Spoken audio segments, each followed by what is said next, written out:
पहिले तुम्ही जे मतदार आहात त्यांना एक गोष्ट मला अशी सांगायची आहे की तुम्हाला जो खऱ्या अर्थाने हा मतदानाचा अधिकार मिळवून दिला आता, तो आपले तांदळवाडीचे उमेदवार आकाश बांबरे, चारुदत्त खैरनार, आपले शंकर तुमच्याच गावचे खैरनार साहेबांचे चिरंजीव शशी कोर, आपला शंकू खैरनार आणि डॉक्टर गिरास.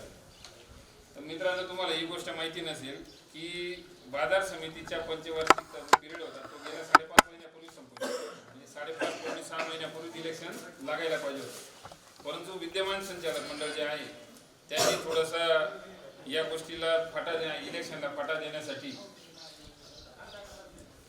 मुदतवाढ करून आणली होती. याची माहिती तरी तुम्हाला आहे का? मुदतवाढ मिळाली. मग ही मुदतवाढ कशासाठी याची तुम्हाला कल्पना नसेल, कारण तुम्ही नागपूरपासून लांब राहतात. बाजार समितीत राहिले तुम्ही, फार झालं तर ट्रॅक्टर घ्यायच्यात, कांदा एका तुम्हाला माहितच नाही. याच ना 5 वर्ष पुरा द्या तर याच नाही गेलं पाहिजे होतं, आहे तुम्हाला डोक्यात बी नाही. परंतु जे जागरूक आता मुलं होते त्यांनी ही याचा तपास करून बाजार समितीमध्ये जाऊन तपास करून त्यांनी विचारलं की बाबा 5 वर्ष झाले तर तुम्ही निवडणूक का लागत नाही बस. तर त्या संचालक मंडळाने सचिवांनी सांगितलं की बा आमचे काही कामं राहिलेले आहेत, ते कामं पूर्ण झाल्याशिवाय काही निवडणूक लागणार नाही बस. मग आम्ही यांनी तपास करायला सुरुवात केली. नेमकं कामं काय राहायचे असे VIP नॅशनल लेवलला कामं की 5 वर्षामध्ये संपणार नाही, मग या बसाशिवाय ते पुराच होणार नाही आणि पुढला होणार त्याचे काही करता येणार नाही, असे काही शेका बा असं मग तपास करायचा. तर तो तपास करायला गेल्यावर कळालं की यांनी काहीतरी 60 लोकांची हमाल भरती करून ठेवली, काही 19 लोक मापारी भरून ठेवली, 22 लोक कर्मचारी भरती करून ठेवली. आणि ती या 4 वर्षामध्ये बी त्यांना पूर्वी करता आली, कारण ती नियमात नव्हती. नियमात अशी नव्हती की 59 हमाल जेव्हा त्यांनी भरले त्यावेळेस फक्त 29 हमालांची गरज होती, 7 मापारींची गरज होती आणि 7 कर्मचाऱ्यांची गरज होती. परंतु भरताना डायरेक्ट एकेका माजी संचालकाला कमीत कमी 3 जागा आल्या. कसल्या? हमालांच्या. एक हमालनी किंमत किती? 7 त्रिक 18 लाख. एक मापारीने किंमत किती? 12 लाख. 18-12 कितला द्या? 30. आणि एक कर्मचारीना 20. पैसा किती आहेत सगळा. आधी त्या गीट आहेत पण ते नियमात नव्हतात. ते नियमात कसे नव्हते ते ऐका पहिले. जे जुने अमाल होते आता जे काम करून राहिले त्या अमालांनी यांना रिक्वेस्ट केली, कारण त्या अमालांची परवानगी घेतल्याशिवाय यांना नवीन भरती करता येते. मग अमालांनी त्यांना काय सांगितलं जुन्या अमालांनी की इथला 59 अमालांनी आपली गरज नाही, 29 अमाल लावा. जर 29 नावावर तुम्ही द्या त्या आम्हाला बी पगारवर त्यांना आमले बी काम कमी पडेल, तेवढं काम आपल्याकडे नाही. कारण आता भुई काटे झालेले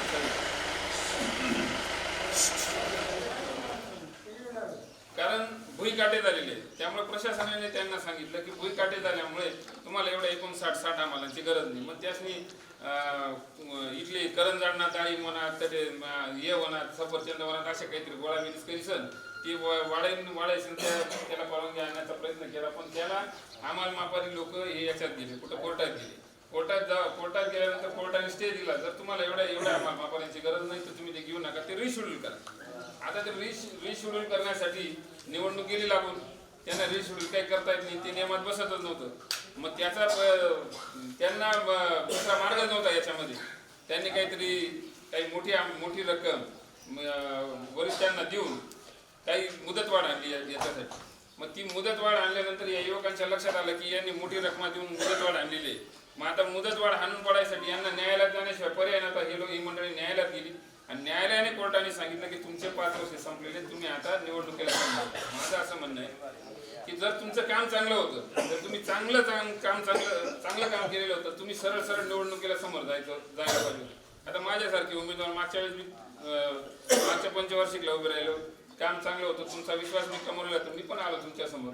मला उलट मागच्या वेळी 1 मत होतं, यावेळेस 5 मतं देऊन तुम्ही निवडून दिलं, 8,000चा लीड देऊन मला निवडून दिलं. हा विश्वास मी कमवलेला होता. तसं आम्ही या संचालक मंडळांना सांगत होतो, तुमचं काम जर चांगलं असेल तर तुम्ही धाडसाने पुढे या नवीन निवडणुकीला उभे राहा. चांगलं काम केलं असेल तर लोक तुम्हाला सांगतील की तुम्ही उभे राहा, आम्ही पण कुठलंही चांगलं काम करता आलं नाही त्यांना. फक्त अनाठाईची नोकर भरती, बांधकाम, पेवर ब्लॉक बसवले त्यांनी तिथं बाजार समितीला. 2 कोटी रुपयाला पेवर ब्लॉक बसवला. 2 कोटी रुपयाच्या पेवर ब्लॉकमध्ये 30% कमिशन. त्या कमिशनवरून पण त्यांचे बांधणं म्हणजे 60 लाख रुपयाची रक्कम ही नुसती कमिशनमध्ये गेली. त्याच्यानंतर एक प्रशासकीय इमारत आपली बांधलेली. त्या प्रशासकीय इमारती शेजारी काही अंतरावर गाळे, त्या गाळा आणि प्रशासकीय इमारत म्हणतात एक बोळशी फक्त त्यांना मग सुद्धा 1.5 पत्रा टाकीस आणि 18 लाख रुपये. म्हणजे ते कुठं थांबायलाच तयार नव्हते. मग मुदतवाढ 35 लाख मुदत वाढली. पुन्हा आता काल परवा मला कळालं की जे हमालांची भरती होती तिला परत 35 लाख रुपये देऊन आले. तुम्ही म्हणाल यार 35 आणि त्यांना 35 लाखला फिक्सच कुठे बी जा तुम्ही. तर दुसरी गोष्ट, आता जे ऑक्सिजन शेड त्यांचं बांधकाम चालू होतं, ऑक्सिजन शेड कुठलंही बांधकाम असेल, शासकीय बांधकाम असेल, सहकारातलं बांधकाम असेल, त्याचं काम जेवढं होईल तेवढंच पेमेंट द्यायचं असतं. तो नियम आहे. त्याच्यात पण 10%, 5% डिपॉझिट काढून ठेवायचं असतं. जर इमारतीचं बांधकाम निकृष्ट झालं किंवा काही राहिलं तर 5% अमाऊंट या बाजारातली फक्त 8 लाख रुपयांना फुटिंगा काढायची. कितला?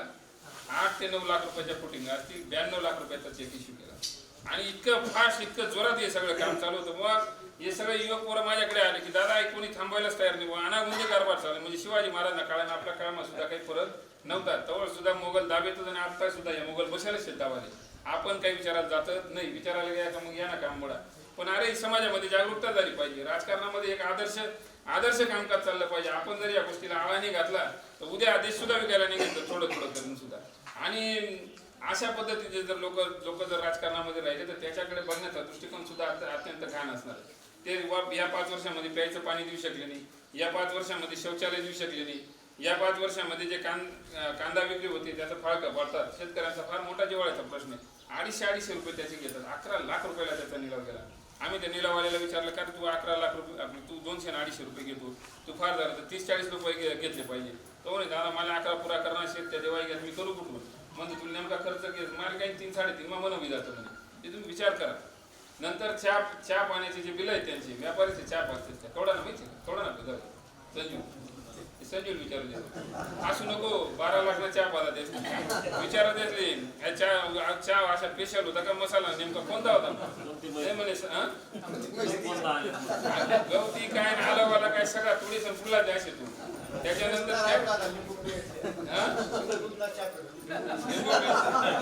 12 लाख रुपये चहा पाण्यात, 7-7.5 लाख रुपये शालीसवर खर्च त्याचे दरवर्षी अनाड. म्हणजे आपला शेतकरी ज्या माल विक्रीमधून जो पैसा गोळा होता, माझं असं म्हणणं आहे की दरवर्षी साधारण 4 कोटी रुपये तिथं गोळा होतात. त्याच्यापैकी 2 कोटी रुपयाचा पगार जातो आणि 2 कोटी रुपये आपण जे पैसे जमा केलेले असतात ते एवढ्यासाठी की त्या पैशामधून आम्हाला योग्य सुविधा द्या.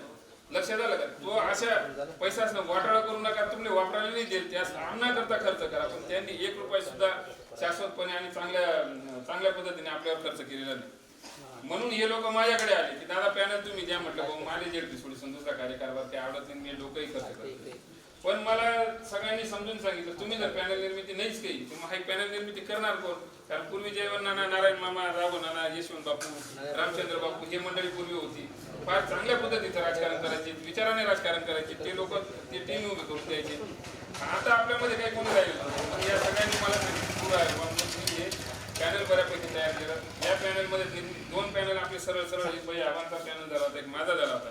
पण त्याच्यामध्ये मोराण्याचे बाळासाहेब, जिके तात्या, कृष्णा अण्णा, आकातवाड्याचे आपले नाना, जिके तात्या यांनी सगळ्यांनी आम्हाला रात्री फोन केले की बा तुम्ही एवढा संघर्ष करून हे काय करतायत बुवा, निवडणुकीला का सामोरे जात आहेत?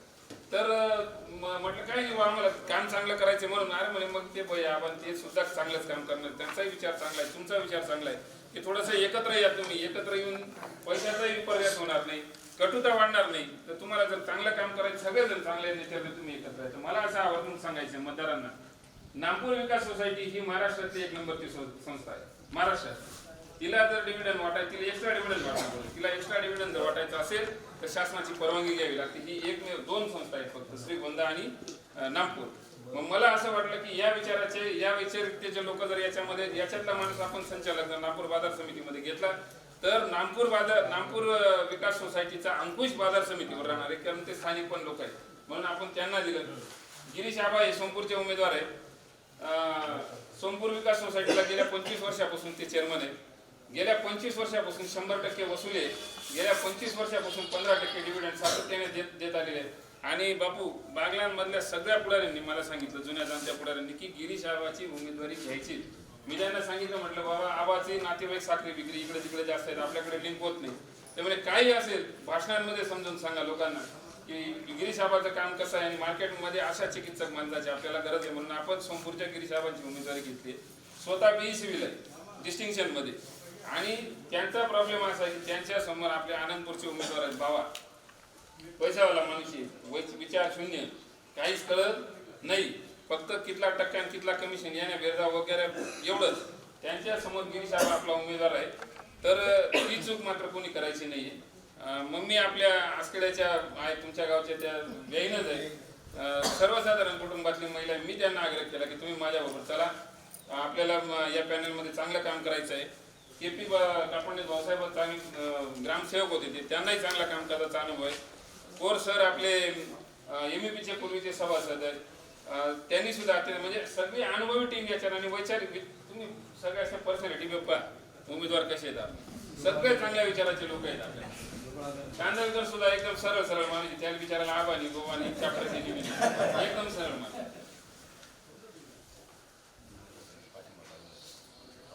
दिला आपल्याला दिला त्यांचा काढून